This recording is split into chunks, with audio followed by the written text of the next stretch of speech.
দর্শক আসসালামু আলাইকুম। আজকে কথা বলবো ফোন বা কম্পিউটারের ওয়ালপেপার প্রতিদিনের পরিবর্তন নিয়ে। তো আপনার হাতে থাকা স্মার্টফোনের ওয়ালপেপার যদি প্রতিদিন এরকম সুন্দর সুন্দর প্রকৃতির ছবি পরিবর্তন হতে থাকে তাহলে কেমন লাগবে? অবশ্যই ভালো লাগবে। তো এই কাজটি করতে হলে আমাদেরকে কি করতে হবে? তো চলুন দেখে নেওয়া যাক। তো এই কাজটি করতে হলে প্রথমে আমাদেরকে প্লে স্টোরে প্রবেশ করতে হবে। তো আমরা প্রথমে প্লে স্টোর ওপেন করে নেব। তো প্লে স্টোর ওপেন করে নেওয়ার পর এখানে আমরা সার্চ করব ডেইলি ডেইলি বিং ওয়ালপেপার, ঠিক আছে। তো আমরা এখানে সার্চ করব ডেইলি বিং ওয়ালপেপার। তো ডেইলি বিং ওয়ালপেপার লিখে সার্চ করে প্রথমে যে অ্যাপ্লিকেশনটি আমাদের আসবে ডেইলি বিং ওয়ালপেপার, তো এই অ্যাপ্লিকেশনটি আমাদেরকে ইনস্টল করে নিতে হবে। তো আমার যদিও আগে থেকে ইনস্টল করা আছে, আপনারা ইনস্টল করে নেবেন। তো ইনস্টল করার পর এখানে ওপেন করবেন। তো আমি ওপেন করলাম।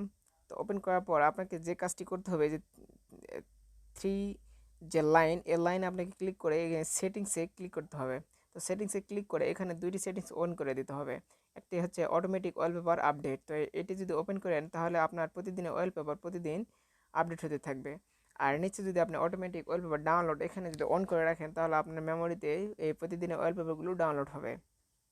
তো ভিডিওটি ভালো লেগেছে, যদি ভালো লেগে থাকে অবশ্যই লাইক কমেন্ট শেয়ার করবেন। ধন্যবাদ, ভালো থাকবেন।